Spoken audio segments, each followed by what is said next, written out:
Mithun Reddy YCP నేత Mithun Reddy arrest ఇదిగో అదిగో అంటూ మన ఢిల్లీలో పెద్ద హైడ్రామానే జరిగింది. ఎందుకంటే ఏపీసీఐడి అక్కడికి వెళ్ళారు, ఆయన కోసం వేట సాగిస్తున్నారు, అరెస్ట్ చేస్తారని.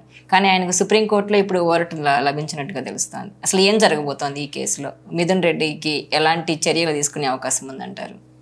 ఒకటైతే వాస్తవం, ఇప్పటికి ఇంకా మిథున్ రెడ్డి పేరు ఎఫ్ఐఆర్లో చేర్చకుండానే ముందస్తు బెయిల్ అంటే అతను గౌరవ హైకోర్టుని అప్రోచ్ అయిన సందర్భంగా కూడా ఏప్రిల్ 4వ తారీఖు వరకు పార్లమెంటు సమావేశాలు ఉన్నాయి.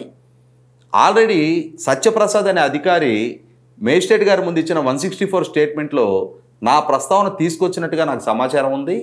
దీన్ని బేస్ చేసుకొని సిఐడి నన్ను అరెస్ట్ చేయడానికి ప్రయత్నం చేస్తున్నట్టుగా నాకు సమాచారం ఉంది. పార్లమెంటు సమావేశాలకు హాజరు కావాల్సి ఉన్న నేపథ్యంలో పార్లమెంటు సమావేశాల లోపు నన్ను అరెస్టు చేయకుండా మధ్యంతర అలాగే ముందస్తు బెయిల్ ఇవ్వండి అని చెప్పని అతను హైకోర్టుని అప్రోచ్ అయ్యాడు. హైకోర్టు కూడా సుదీర్ఘంగా విచారించిన తర్వాత ప్రభుత్వం వైపు నుంచి హైకోర్టుకి తెలియజేసిన నేపథ్యంలో ఏమని తెలియజేశారు, ఇప్పటికి ఇంకా మిథున్ రెడ్డి గారి పేరు ఎఫ్ఐఆర్లో చేర్చలేదు, ఇమ్మీడియట్గా అతన్ని అరెస్ట్ చేసే ఆలోచనలో కూడా లేము.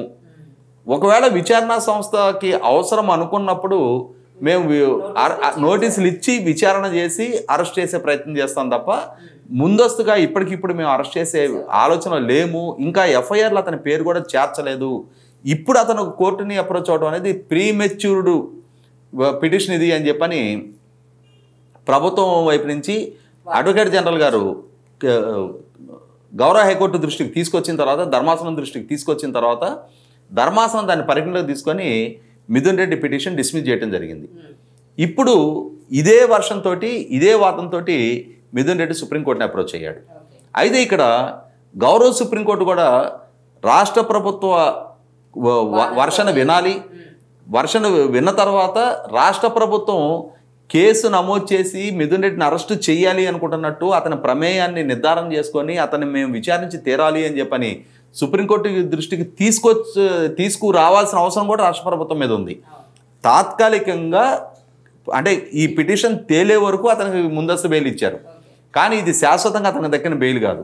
ఇక్కడ ఒకటైతే వాస్తవం, ఎందుకు మిథున్ రెడ్డి ముందుగానే అంటే తొందరపడి కోయిల ముందే కూసింది అన్నట్టుగా ఎందుకు ఉలిక్కి పడతా ఉన్నాడు?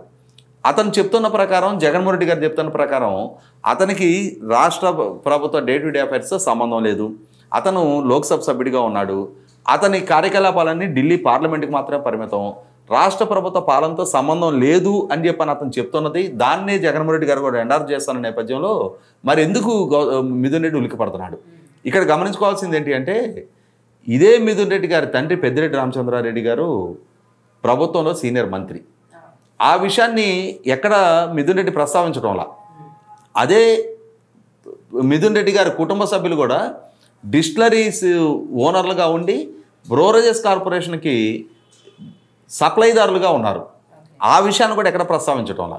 కాబట్టి ప్రభుత్వంలో పాలకుల్లో అధికారంలో భాగస్వాములుగా ఉన్నారు, ప్రభుత్వంతో వ్యాపారంలో భాగస్వాములుగా ఉన్నారు.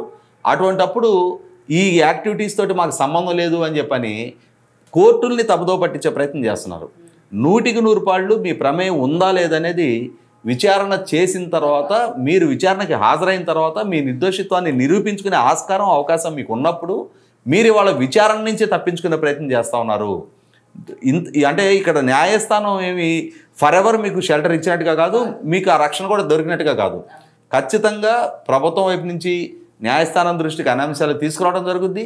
తీసుకొచ్చిన తర్వాత న్యాయస్థానం కూడా అన్ని వాస్తవాలని పరిగణలోకి తీసుకున్న తర్వాత ఇప్పుడు ఇస్తున్న ఈ రక్షణ కూడా కొట్టేయడమే జరుగుతుంది తప్ప విచారణకు ప్రతిబంధకాలు కల్పించే ప్రయత్నం గౌరవ సుప్రీంకోర్టు ధర్మాసనం నుంచి కూడా జరగదు.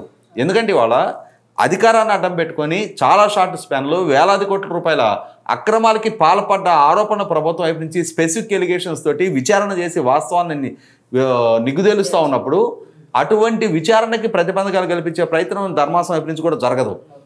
రాజకీయపు అవినీతిని అధికారాన్ని మాటున రాజకీయ నాయకులు సాగించే ఈ ధనయజ్ఞాన్ని అడ్డుకోవాలనే లక్ష్యంతో సుప్రీంకోర్టు ధర్మాసనం కూడా వ్యవహరిస్తుంది తప్ప అటువంటి వాళ్ళకి సహకారం అందించే ప్రయత్నం ధర్మాసనం వైపు నుంచి కూడా జరుగుద్దని నేను అనుకోవటంలా. తాత్కాలికంగా అతనికి దక్కిన ఉపశమనమే తప్ప ఇది శాశ్వత ఉపశమనం అయితే కాదనేది వాస్తవం. ఈ వీడియో మీకు నచ్చినట్లయితే please share, like and subscribe.